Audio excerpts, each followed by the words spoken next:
प्रिय सुधी साधकों, श्रोताओं, वेद प्रेमियों, अब हम प्रथम मंडल के 13वें सूक्त के तीसरे मंत्र की व्याख्या करने जा रहे हैं।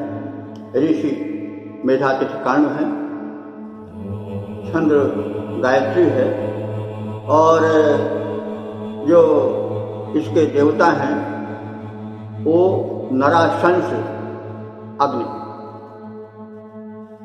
तो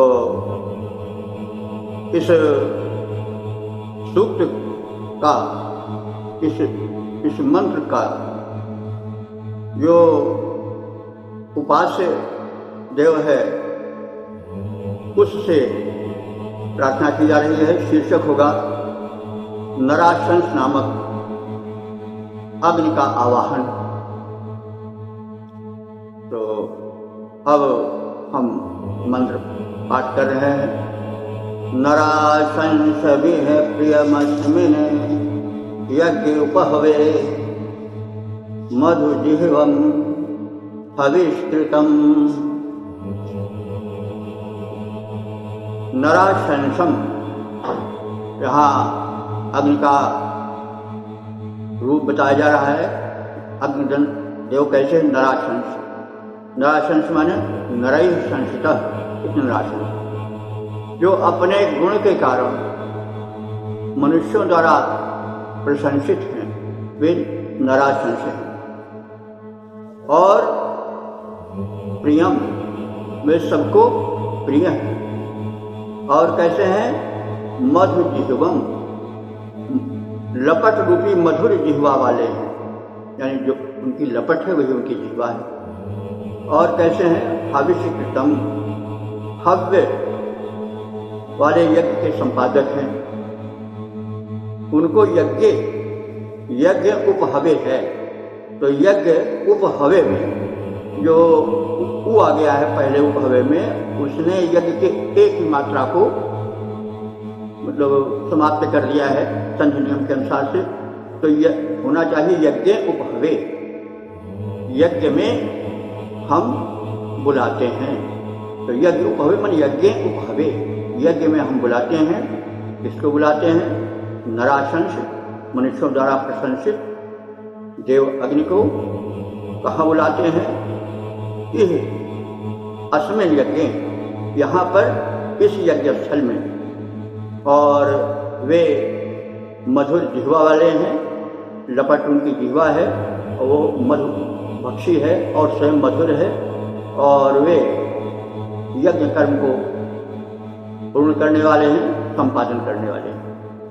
इसका सामान्य अर्थ होगा, इस यज्ञ भूमि पर संपन्न हो रहे यज्ञ में हम नराशंस नामक अग्नि का आवाहन करते हैं। वे सुखद लपट रूपी जिह्वा वाले हैं और वे मनुष्यों द्वारा प्रशंसित हैं। वे हवन कर्म का निष्पादन करने वाले हैं। तो यह तो सामान्य अर्थ हो गया। अब हम इसका थोड़ा विस्तृत रूप भी देख सकते हैं।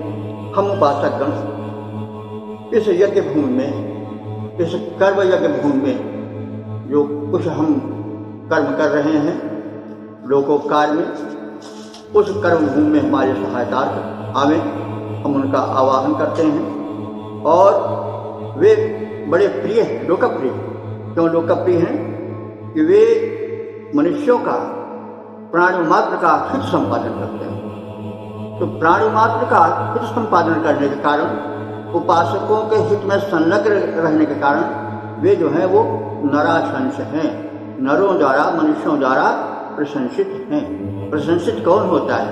जो लोकोपकार करता है। इसलिए हमें शिक्षा लेनी चाहिए। तो अग्निदेव से हम क्या शिक्षा लें? कि हम ऐसे कर्म करें कि हमें मनुष्य प्रशंसित करें और हम अग्निवत तेजस्वी बने और नराशंस बने, मनुष्यों द्वारा प्रशंसित बने। तो इस प्रकार से वे हविष, उनको क्या कहा गया? मधु जिह्वा भी कहा गया है। मधु जिह्वा क्यों कहा गया है? जिह्वा उनकी क्या है? लपट। तो मधु जिह्वा वे हैं, तो हम भी मधु जिह्वा बने, मधुर भाषी बने। उनकी उष्ण रहते हुए भी जिस प्रकार से कोई व्यक्ति सक्रिय रहता, उष्ण रहता है, तत्पर रहता है कार्य में, लेकिन वो हड़बड़ा करके उसको कटुभाषी नहीं होना चाहिए, उसे मधु भाषण का गुण ग्रहण करना चाहिए।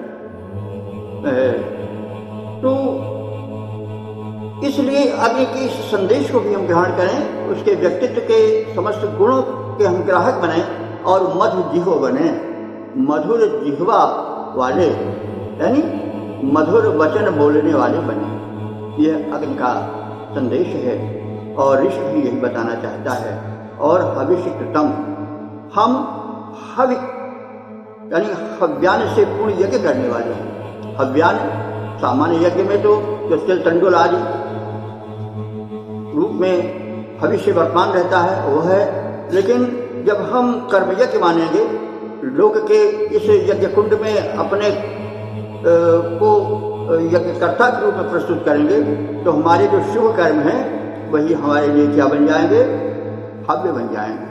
तो हम शुभ कर्म रूपी हव्य को इस लोकोपकार रूपी कर्म यज्ञ में अनुदिन अनुक्षण डालते जाएं, क्योंकि यज्ञ तो निरंतर चलने वाला कर्म है।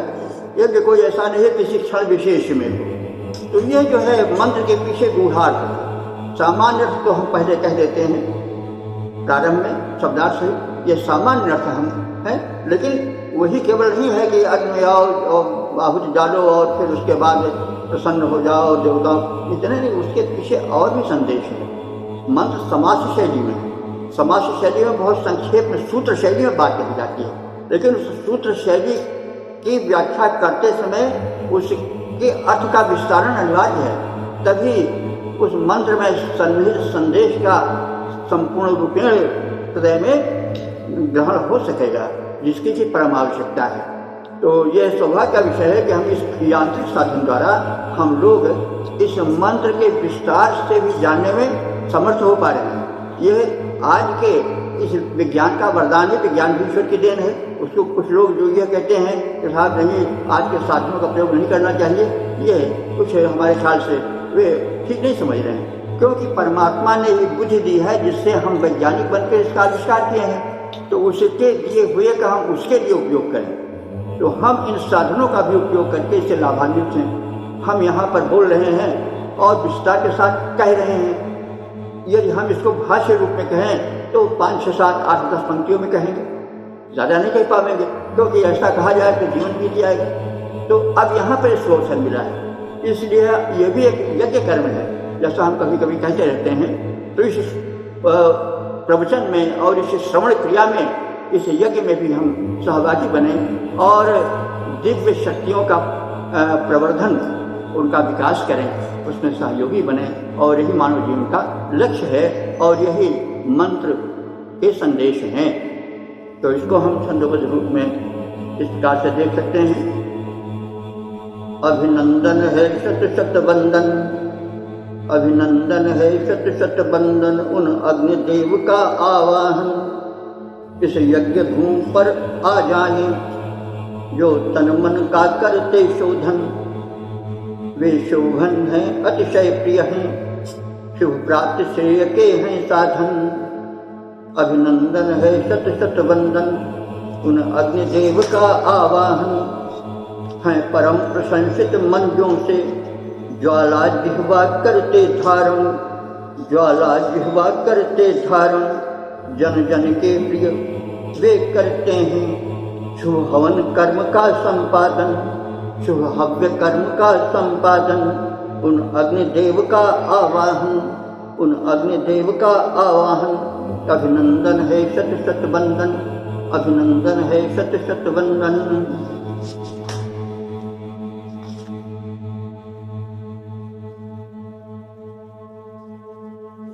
श्रोता सुधी बंधु, अब ऋग्वेद के प्रथम मंडल के 13वें सूक्त के चौथे मंत्र की व्याख्या का उपक्रम हो रहा है।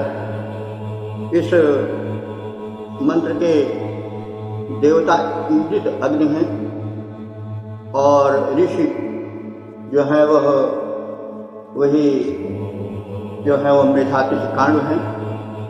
मंत्र जो है वो गायत्री है, छंद गायत्री है। और इस मंत्र में प्रशंसित पूज्य प्रेरक अग्नि की प्रार्थना है। इसे हम शीर्षक रूप में देखते हैं। तो अब मंत्र को सुने। अग्ने सुख तमे रथे देवाईलित आवह, अशि होता मनुर्हितः। हे अग्ने, अग्ने संबोधन है। हे ईजित प्रशंसित अग्ने, सुख तमे रथे, सुख तमे मन सुख कर रथ पर, देवा देवान, ईजित देवा वही आने से देवान का देवा हो गया, देवान ईजित आवह। हे ईजित अग्नि, प्रशंसित देवताओं को आवह माने आवाहित करो, बुलाओ। अश होता मनुर्हिता, मनुर्हिता, अश होता मनुहिता। तुम अश माने हो, होता माने आवाहक, और मनु मननशील हो, हिता माने हितैषी। तो इतने विशेषण हैं कि अग्नि देव जो हैं वो ईजित हैं, पूज्य हैं और देवताओं के आवाहक हैं और मनुष्यों के हितैषी। तो मनु माने मननशील भी होता है, चिंतन मनन करने वाला, इसलिए मनुष्य कहा जाता है। तो मनुष्य क्या है? चिंतनशील प्राणी, वो इसीलिए मनुष्य। और अग्नि भी परमात्मा होने के कारण चिंतनशील है। वह कहाँ हित होना है, कैसे किसी साधक को हित में योजित किया जाए, आज बातों का निरंतर चिंतन करता रहता है। क्योंकि परमात्मा को जितनी हमारी चिंता है उतनी और किसी को नहीं करती। वह माता के स्तनों में दुग्ध पुत्र के या संतान के जन्म लेने के पहले ही पिला देता है। वह चींटी से हाथी तक के भोजन का प्रबंध करता है। इसलिए वो मनु, हम जब अग्नि को परमात्मा रूप में देखेंगे तो उसको मननशील हैं, चिंतनशील कहेंगे, क्योंकि उसको सबके हित की चिंता है। एक की नहीं, एक परिवार की नहीं, राष्ट्र की नहीं, बल्कि समग्र सृष्टि के हित की चिंता है। इसलिए वो मननशील है मन। और जैसा कहा गया मनुष्य भी मननशील है, वो भी चिंतन करता है। तो अग्नि को क्या कहा गया? मननशील, मनु। तो हे मननशील लोक के चिंतक अग्नि, आप जो है वो सुख तमे रथे, सुख कर रथ पर देवान, दिव्य शक्तियों को, देवों को आवह, यहाँ पर बुलाओ। तो रथ एक सुख कर रथ वाहन है जो हम रथ रूप में सामान्य जानते हैं। और शरीरमिदं कौन्तेय रथ विद्युच्यते, शरीर जो है शरीर भी रथ है। तो और देव का अर्थ विद्वान भी होता है। तो विद्वानों को, देव संज्ञक सभी मनुष्यों को, प्राणियों को तुम इस शुभ कर्म रूपी यज्ञ में बुलाओ, ऐसा भी अर्थ हो सकता है।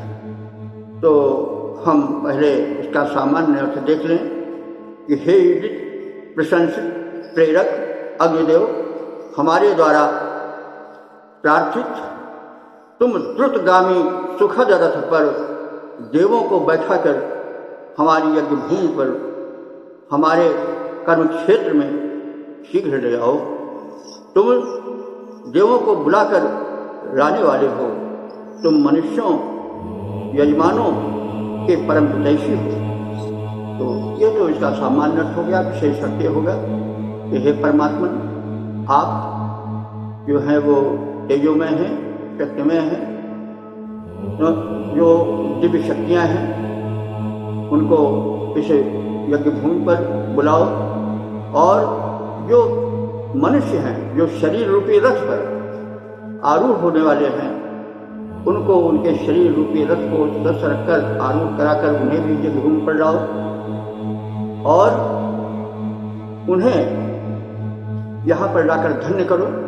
उन मनुष्यों को भी प्रेरणा दो जो कि मननशील हैं, और इस प्रकार से हे आराधित तेजोमय अग्निदेव, तुम होता अर्थात दिव्य शक्तियों को आहूत करने वाले हो, मन अर्थात मननशील मुनिवृत्ति युक्त हो, सबके हितैषी हो।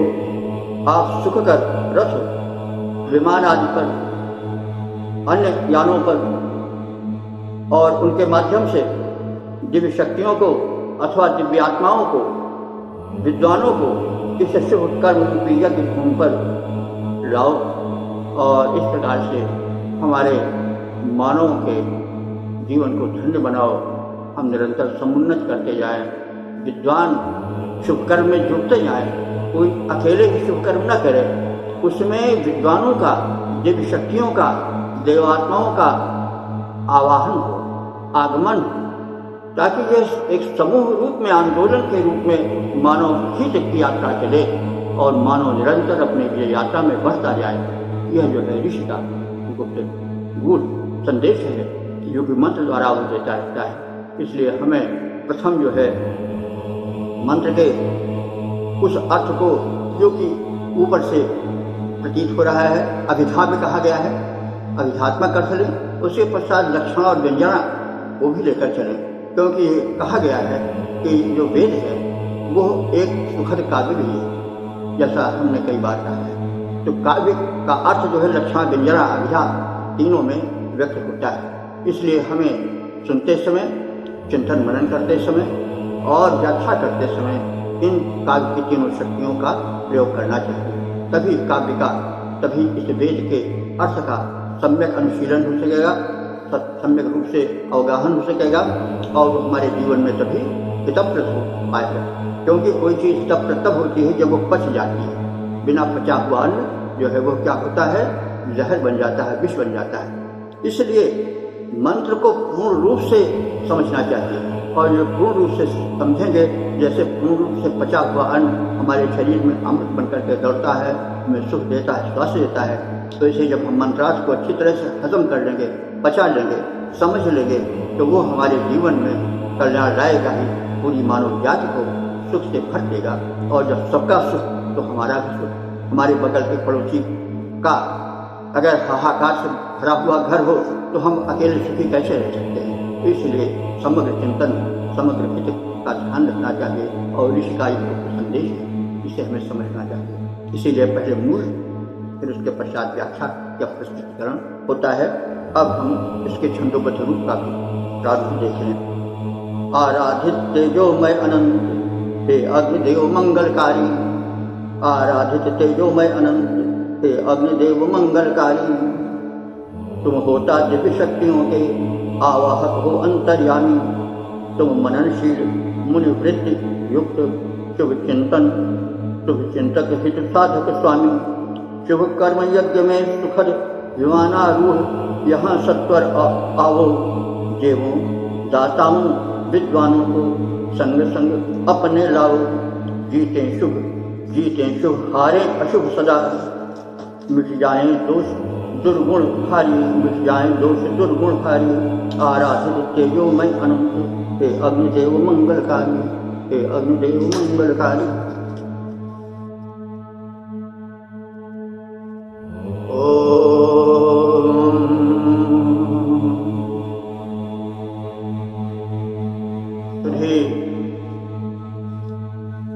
श्रोताओं, यज्ञ प्रेमियों, वेद प्रेमियों, सौभाग्य से अब इस क्षण ऋग्वेद के प्रथम मंडल के 13वें सूक्त के 5वें मंत्र की व्याख्या की प्रस्तुति हो रही है। इस मंत्र के दृष्टा ऋषि हैं मेधातिथि, कांड और छंद गायत्री है। देवता वर्हि कुश को कहते हैं और वर्हि अग्नि को भी कहते हैं। भाष्यकार सायण ने दोनों अर्थ किए हैं, कुश भी और अग्नि भी उसमें सम्मिलित हैं। तो हम दोनों का आश्रय लेकर के मंत्र के अर्थ का विस्तार करेंगे, शब्दार्थ जानेंगे और लाभान्वित होंगे। तो मंत्र का शीर्षक है यज्ञ कर्म का विस्तार को। तो अब प्रथम मंत्र का पाठ कर लें। अश्रणीत वर्हिणानिषु अश्रणीत वर्हिणानिषु घृतपृष्ठं मनीषिणः यत्रामृतस्य चक्षणम्। शब्दार्थ होगा अश्रणीत का अर्थ हुआ बिछाओ, वर्ह यानी कुश, आनुषक मने सघन रूप से, व्यापक रूप से। तो यज्ञ स्थल पर व्यापक रूप से कुशा को बिछाओ। कुश बड़ी पवित्र घास है। यज्ञ कर्म में इसका बड़ा प्रयोग होता है। जल का छिड़काव पवित्र करने हेतु कुशा द्वारा किया जाता है। कुश का अर्थ हुआ कुत्सितम, शमयत इति कुशा, जो कुत्सित माने विकृति को नष्ट कर दे वो कुश है।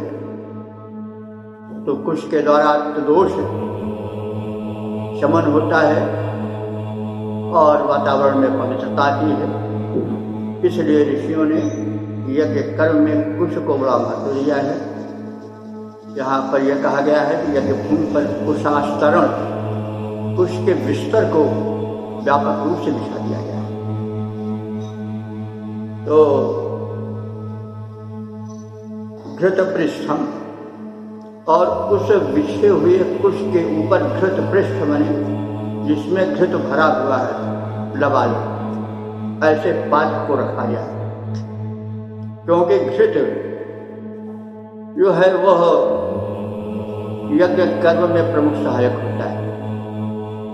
घृत का अर्थ होता है पोषक। घृत तो गोघृत ही है, घी, लेकिन घृत का अर्थ पोषक भी होता है। घृत का अर्थ जल भी होता है, पोषण करने वाला जल, शुद्ध। तो यहाँ पर घृत पृष्ठम यानी उस बिछे हुए कुश के ऊपर घृत पात्र को रख दो। मनीषिण, हे विद्वान ऋतुयो, यज्ञ करताओ, यत्रामृत से चक्षणम, जहाँ से अमृत का चक्षण माने दर्शन हो सके। तो यहाँ अमृत से तात्पर्य अमर बना देने वाला था, वह पुष्ट कर देने वाला घृत दिखाई पड़े। तो चक्षण दर्शन हो, अमृत से अमृत का, तो अमृत से अर्थ अमर बना देने वाले अथवा पुष्ट करने वाले। यह घृत के अर्थ में भी आता है, जल के अर्थ में भी आता है, देवताओं के अर्थ में भी आता है। प्रसंगानुकूल अर्थ लिया जाता है। तो अब हम इसका सामान्य अर्थ कर सकते हैं कि हे बुद्धिमान ऋतुजो, यज्ञ संपादन करने वाले पुरोहितों, सज्जनों, यज्ञ भूमि पर कुश को सघन रूप से बिछा दो और उस पर घृत से परिपूरित पात्र को रख दो। वह घृत अमृत तुल्य है, उसका दर्शन सब लोग कर सकें। शिव का दर्शन करना भी चाहिए। तो यह तो कुशा के महत्व को प्रदर्शित करने वाला अर्थ हुआ। सायण ने कुश का अर्थ अग्नि भी किया है। अग्नि से तात्पर्य यज्ञाग्नि से है। तो वह ही हे मेधावी, हे मनीषी, हे मेधावी ऋतुजो, पुरोहितो, यज्ञकर्ताओं, आप व्यापक रूप से वर्ग माने अग्नि याज्ञिक क्रिया के संपादनार्थ अग्नि का विस्तार करो। सीधार्थ हुआ कि यज्ञ का व्यापक प्रचार प्रसार हो ताकि वातावरण का शोधन हो। देखिए, हम लोग आज चिंतित हैं, लेकिन ऋषि बहुत पहले से पुस्तकालदर्शी थे और यज्ञ के महत्व को समझते थे। क्योंकि हम जिस पर्यावरण में रह रहे हैं, अगर वो अशुद्ध होगा तो हम कभी शुद्ध नहीं हो सकते हैं, हम कभी स्वस्थ नहीं हो सकते हैं, हम कभी सुखी नहीं हो सकते। तो इसलिए आंशिक माने सघन रूप से, वर्ग माने अग्नि का अर्थात याज्ञिक अग्नि का अर्थात यज्ञ कर्म का विस्तार हो। और उस विस्तार से क्या हो?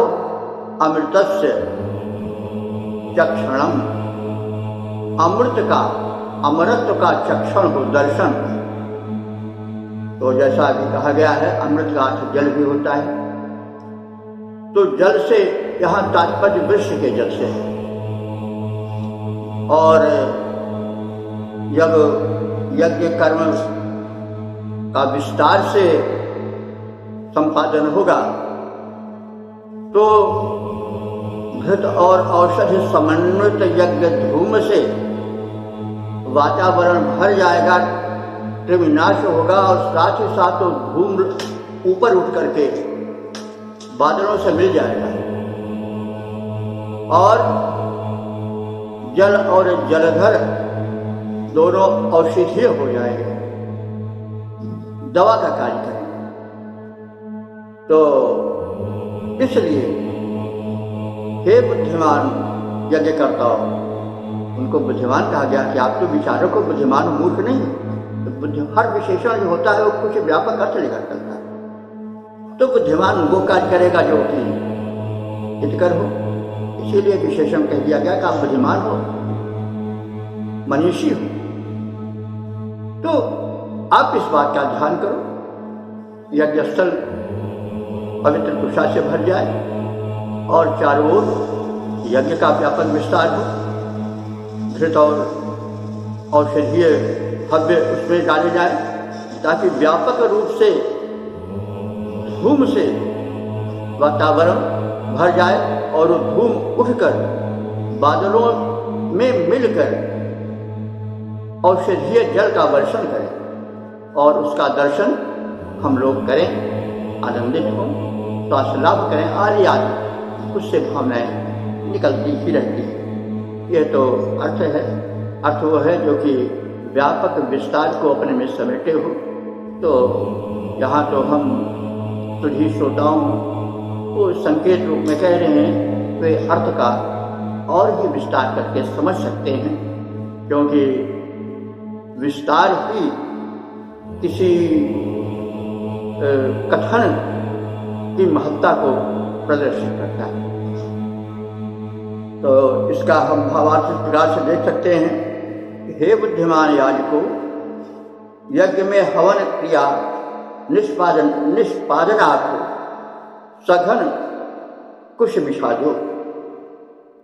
यज्ञ धूम से अंतरिक्ष को आच्छादित कर दो। उस धूम से जल और जलधर दोनों अमृत तत्व को धारण करें और जिसका हम सहज दर्शन कर पाए। तो इसका इस प्रकार से सामान्य अर्थ और उसकी सामान्य व्याख्या हुई। अब इसके हम छंदोबद्ध रूप को देखें। यज्ञ कर्म निष्पादनात् हे मनीषियो कुश सघन बिछाओ, हे मनीषियो कुश सघन बिछाओ, हवन धूम से मेघ पात्र में पूरित जल को शुद्ध बनाओ, हवन धूम से मेघ पात्र में पूरित जल को शुद्ध बनाओ। अग्नि योग से कुछ पदार्थ जब, अग्नि योग से कुछ पदार्थ जब औषधीय गुण धारण करता, औषधीय गुण धारण करता, वह शोधित गुण कर बन कर तब अमृत तुल्य गुण जल में भरता, अमृत तुल्य गुण जल में भरता। अमृत तत्व का दर्शन कर, अमृत तत्व का दर्शन कर, यों जन जीवन को सुखी बनाओ, जन जीवन को सुखी बनाओ। यज्ञ कर्म निष्पादनार्थ हे मनीषियों कुश सघन बिछाओ, हे मनीषियों कुश सघन बिछाओ, यज्ञ कर्म को श्रेष्ठ बनाओ। इस प्रकार से हमने इस मंत्र की व्याख्या और छंदोबद्ध रूप के दर्शन किए और इस बार इसका अर्थ पूर्ण हुआ।